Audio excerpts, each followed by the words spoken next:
Hi guys, it's Jennifer. I'm just doing a quick project share. I have been asked to collab with AmourFabriqus on her new retro kit, and so I decided to do layered retro tags.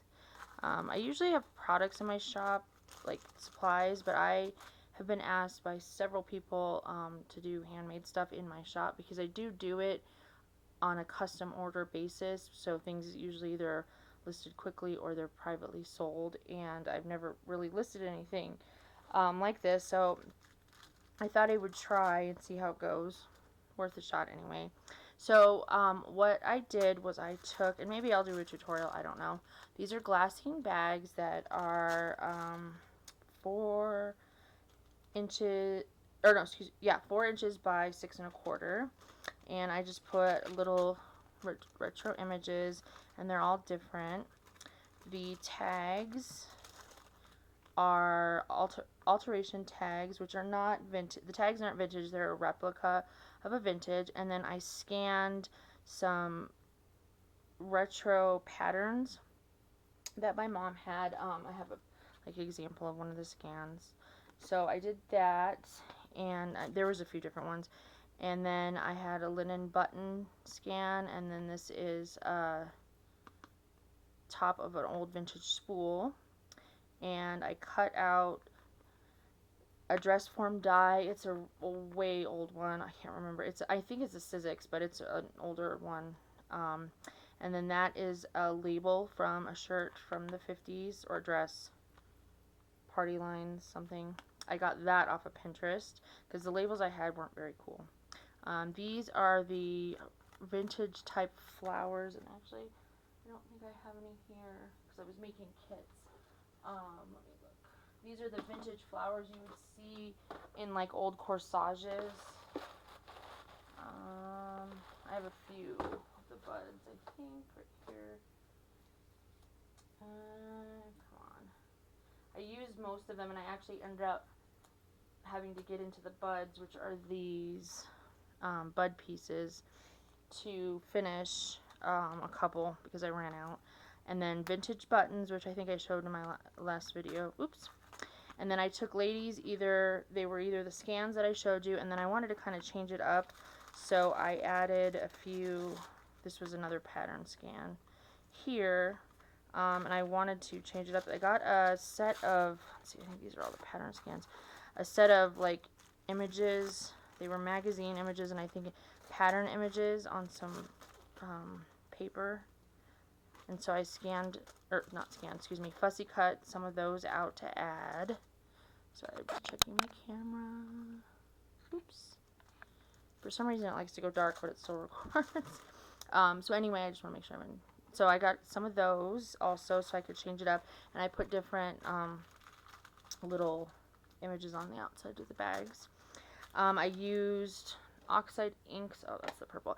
I used the worn lipstick and the yellow one. I can't remember what it's called. And the buttons are slightly different.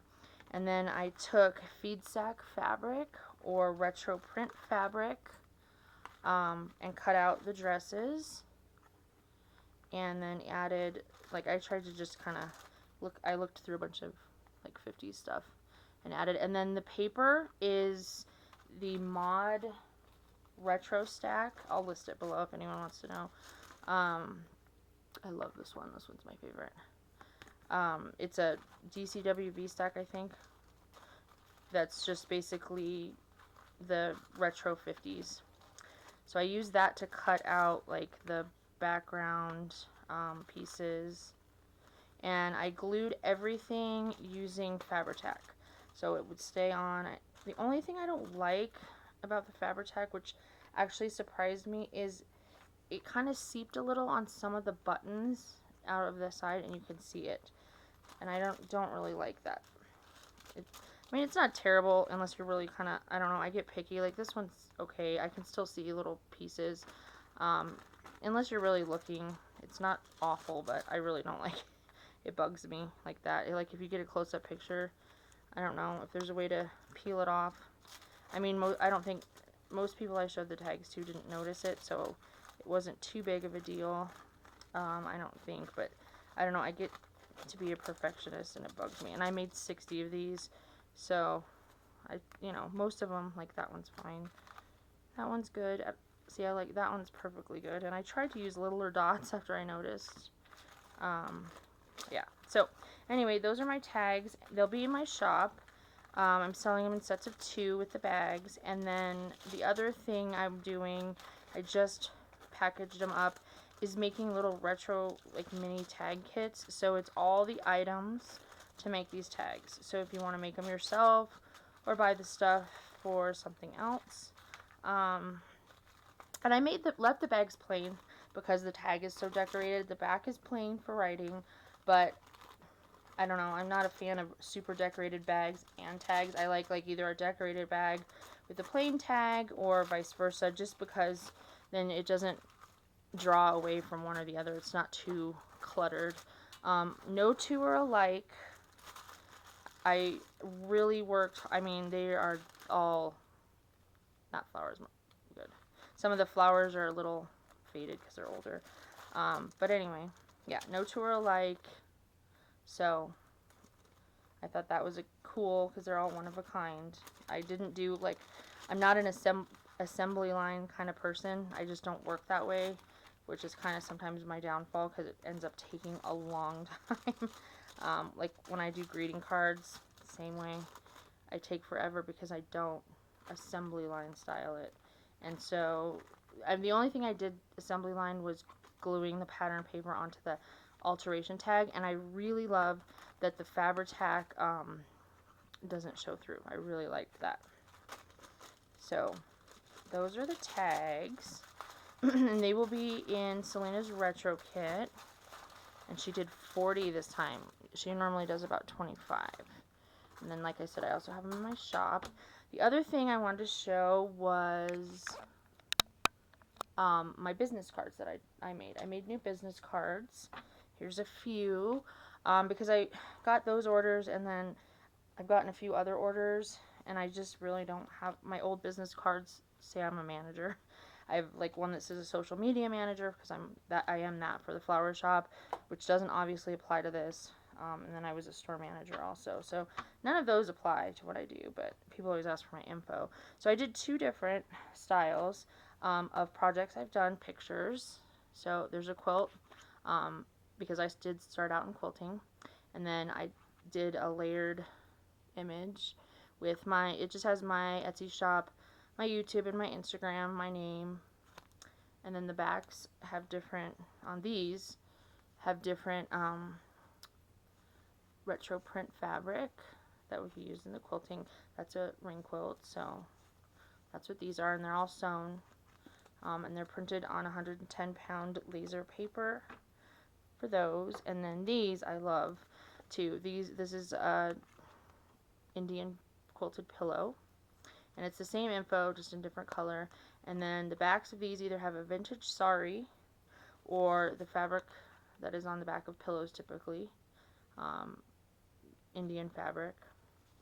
And I actually did a couple in some of the batik type fabrics as well, but most of them are the vintage sari.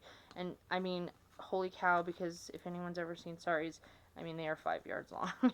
They're pretty wide. So so those are my business cards. And then one more thing I want to show you that I'm listing in my shop, because I've been waiting to collect them all, is I'm going to do these button bags, because I have so many wooden buttons that I just have been getting from wholesalers. I've been trying out different sellers to see who I liked the best, who shipped the quickest, and I love putting wooden buttons in the embellishment boxes and in my products. So the bags will be like this, and I think I counted there was 60 something, but they'll have different pieces, but they'll all I wanted to include at least a few of each style, and they're all hand painted, I believe. These actually are fabric. These fans, they're not hand painted, they're fabric, which I thought was cool. And the shapes, a lot of them have different images. There'll be more detailed pictures on the listing. I'm just showing you, oops, a few. I love these birds, and then the little Matryoshka dolls. So, but there's over, and then I added a little like Polaroid piece in the bags. I don't really do individual listings just because I don't really have, I don't know, I wouldn't have enough. I guess I'd have to like actually run it like a buying wholesale and selling instead of just selling my extras from buying stuff wholesale. So I like to do grab bags also because then it gives people a little bit of taste. Like I've said before, I love little bits of, oops, little bits of a lot. I personally would rather have a bag like this than have to buy a bunch, which is why I'm selling them, a bunch of all these kinds, because I have boxes of these and it's nuts. I love these sewing machines. So these are like a dyed wood. They're not painted. So they're really cool because you can see all the design. So these should be up in my shop too. It's definitely by Memorial Day. Actually, I don't even think this video is going up till Monday or Tuesday because my new camera, it has a micro SIM card, so I have to put it into a one that's like a fake bigger SIM card and then put it on the computer and upload it and all that. So that takes me having time to sit down and do that. And when I get time, I'm usually crafting. So, but these are going in the mail today, so I have to. Wanted to get my video. Oops, sorry for the shadow. Okay, hello fingernails. Pick up the little butterflies are also dyed. Oh man, these stick. Okay, there we go. So, anyways, like I said, there'll be more detailed pictures. I love this elephant, and the elephants are slightly. Oh, that one's the same. I think they were slightly different in the bags I packed, like plain orange. But everything has the same amount of each item, and I've made sure there was at least 2 of each, if not more. I love these mushrooms. They're so cute and retro. So anyway, those will be in my shop, and then I should have a few other grab bags I'm working on. I just got a bunch of orders for lace bags, so I'm working on those.